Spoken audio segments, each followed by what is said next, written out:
Today I am putting Miraidon into Pokemon Emerald, sending it back to the distant year of 2004. Wait, Pokemon Emerald came out 20 years ago. Oh my god, I'm old! Rules of the challenge are on screen and in the description. Do you think Miraidon will be able to beat the game faster than Koraidon did? Leave your predictions below, and let's get into the challenge.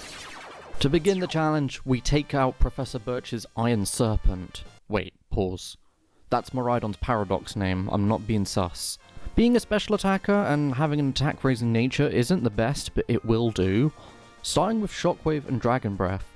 The first won't do us too much good during the first gym, since most of Roxanne's team are ground type. And the only funny thing that happened before the first gym was the name Turo looking like turd, because poo is funny. After battling the gym trainers, I gave Miraidon an Oranberry and jumped into the battle. Not quite one-shotting the Geodudes, but that does mean they have their potions wasted on them.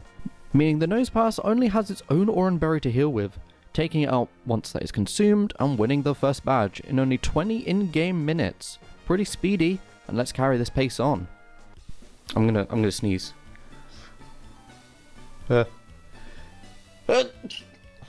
Excuse me.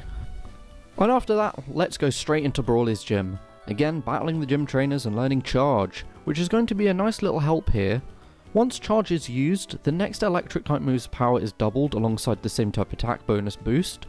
We really didn't need this for the Machop and Meditite, but it did come in helpful against the Makuhita once it popped a Citrus Berry, winning the battle of electric types. What? Makuhita is yellow, that means it's electric type. And if everyone thinks Lucrotoy is dark type because of its black fur and learns Crunch, then Makuhita is an electric type. It must also be a water type under that logic because Makuhita learns Surf, so Makuhita is just Hoennian Chinchou. The Rival and Wally battle were nothing special, and after some more training, even against the Windstrike family to get the Macho Brace, meaning we can now max out our EVs faster, we also learn a new move, Parabolic Charge, which is just like an electric type Mega Drain, and we'll have to go very far in this run, that's for sure. The first try of the gym went okay, equipping a Cherry Berry and blasting away a Voltorb and Electrike, but Magneton really walls us. Dragon Breath just doesn't do enough, and if you forgot, I can't use TMs in this run. And once we get parafused and knock ourselves out, we jump back in and try again. We won the battle on the second try however, but it was close. The Magneton was a lot of trouble, but it went a lot better as we get a free turn with the Cherry Berry actually healing us. On the way to Meteor Falls and back, I encounter a lot of Spinder, and with the Macho Brace, we get a lot of special attack EVs from that. Maxie was no trouble however, but he was clever in switching into camera up on a Shockwave. I wasn't expecting that kind of level of competence from the AI. But it didn't amount to much as we go into the second fire boss. No, not Flannery.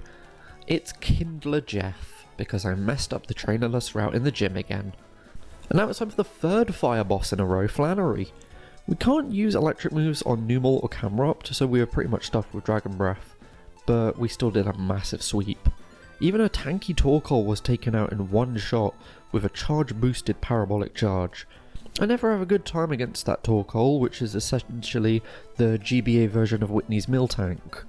Koraidon surprisingly had its first loss to Norman, so let's see if Miraidon can revenge the ancients. Well, Norman had my number yet again, as we got terrible luck with Confusion that lasted like 6 turns. And then his Vigoroth encored us into Charge, which I probably didn't even need to use, but that still screwed me over. I thought losing to counter with Koraidon was embarrassing, but this just peaks it. On the second attempt we got a lot better luck with Confusion on Spinder, taking it out alongside Vigoroth and Linoon, but taking us to about half health leading into the slacking. I used a charge combo with Parabolic Charge to heal up and do a lot of damage, but it takes us down to just 11 HP with a critical hit.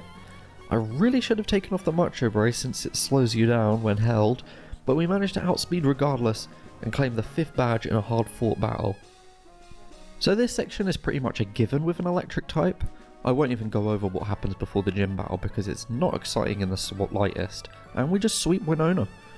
Voltoria might have been a bit tricky, but I used Dragon Breath on it to take it out after an initial Parabolic, realising that it wasn't super effective.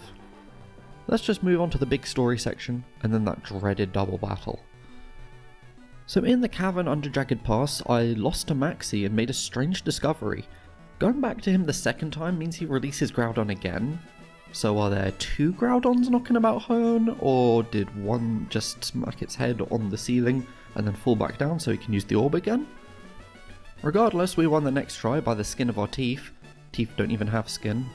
Why am I saying that? That's a really weird expression. Let's just skip the talk about teeth, skip the Aqua hideout and move on to Moss Deep. Obviously, this gym is going to suck.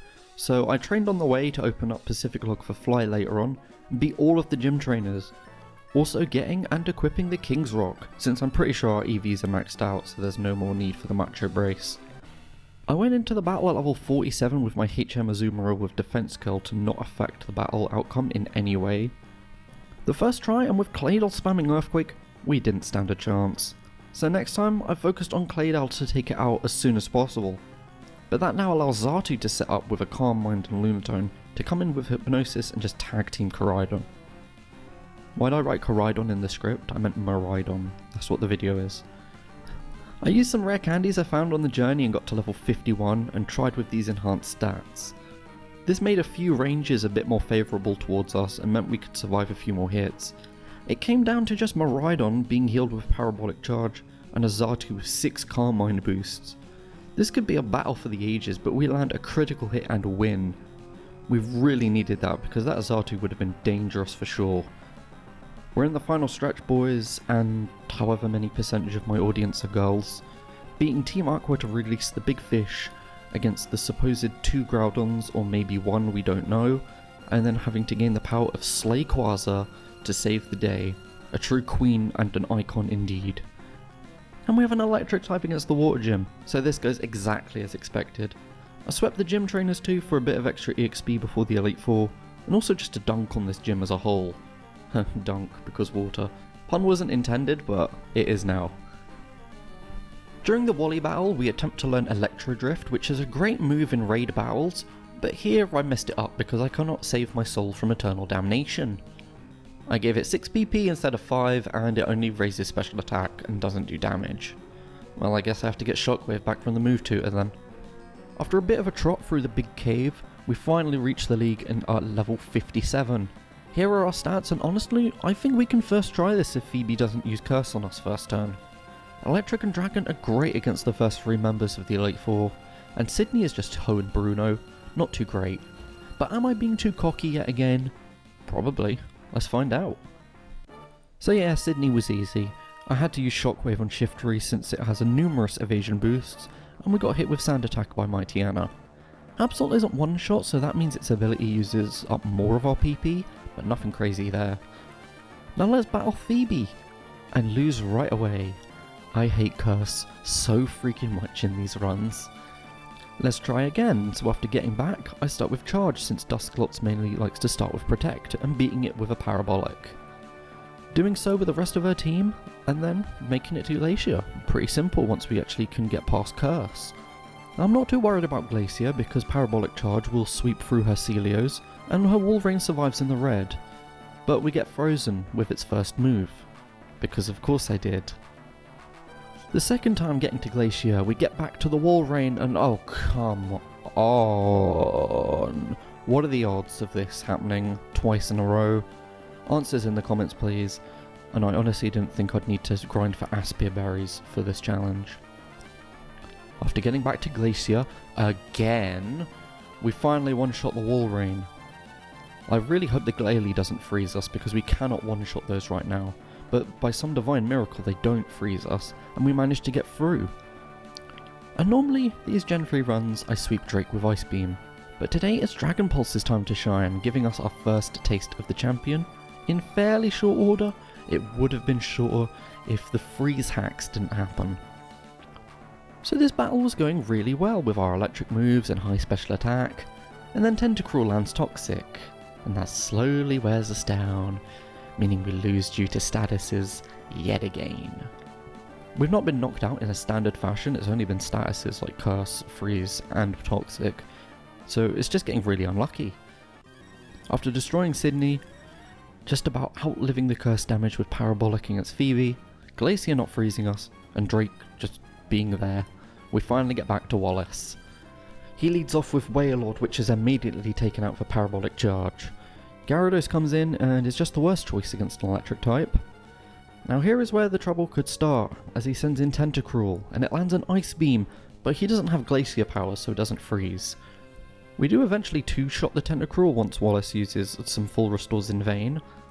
Milotic is out now, and it has pretty good special defense, so we land a Shockwave to take it into healing range. But it decides to eat a berry, taking it just out of healing range, but still within knockout range. And it doesn't freeze us with Ice Beam either, so that's another stroke of good luck. Now it's Whiscash who we cannot use electric moves on, so I use Dragon Pulse, hitting a crit to take Wallace down to his last Pokemon, Ludicolo. It tries its best to double team, but it can't hide from Dragon Pulse as we beat his last Pokemon, and thus become the champion with only a Miraidon, winning at level 67 with an in-game time of 6 hours, 19 minutes. But we still have one more battle with complete, and with Miraidon having beaten the final battle in just under 7 hours, Miraidon has to really step up. So here we are, 10 levels below Steven's first Pokemon, so I'm nowhere near ready to take this on. Going back to the Elite Four to grind up to level 77, and getting the leftovers from the Fast Boat, or whatever it's called. So after many failed attempts, here is our winning run against Steven, with Skarmory one-shot with Parabolic, as I hit the rewind button which I don't have enabled. I didn't realise that was a feature on my emulator, but I have since changed it, which you will see in a few videos time. The emulator, that is, not the rule on rewind. Aggron isn't a ground type despite what my brain always tells me, so we take it out just below half with another Parabolic, as it uses Earthquake, but we're just above half. Metagross is next, and this is the tough one as Parabolic does a third. An Earthquake takes us to about half again, and a second Earthquake takes us down to the red as we take Metagross into the red also. But he consumes a berry, nom nom nom, just like Milotic did in the champion battle, and still puts itself into KO range. Claydol comes out next, and this is where a lot of my attempts end, mainly because of these damage ranges. But on this occasion we managed to get the victory, this time leading into Cradily. Parabolic Charge isn't effective at all, but we try to heal up with that and leftovers since Cradily really doesn't know how to attack, and we land a crit Dragon Pulse. His final Pokemon is Armaldo, and we heal up a tad with a Parabolic Charge to take it out of a further Dragon Pulse, and there we go. I've beaten Pokemon Emerald fully with only a Miraidon. So let's compare the two Scarlet and Violet legends, with Miraidon beating the game at level 77 with an in-game time of 7 hours 29 minutes. But our winner is Miraidon. Check out the video to see how Miraidon conquered the Hoenn region. The old adage of if it ain't broke, don't fix it, as the past overpowers the future. Miraidon does have a really bad move pool with only electric and dragon moves, making a lot of the battles harder than they need to be. Plus, Charge not being on the same levels as Bulk Up that Miraidon had. But overall, I think it was still a fun Pokemon to use, and the sprite work is really good. I found it online. So I hope you guys did enjoy that video. Remember to leave a like and subscribe with notifications on, because I have zero upload schedule. I'll see you all in the next video where I attempt a monotype hardcore Nuzlocke in Pokemon Red.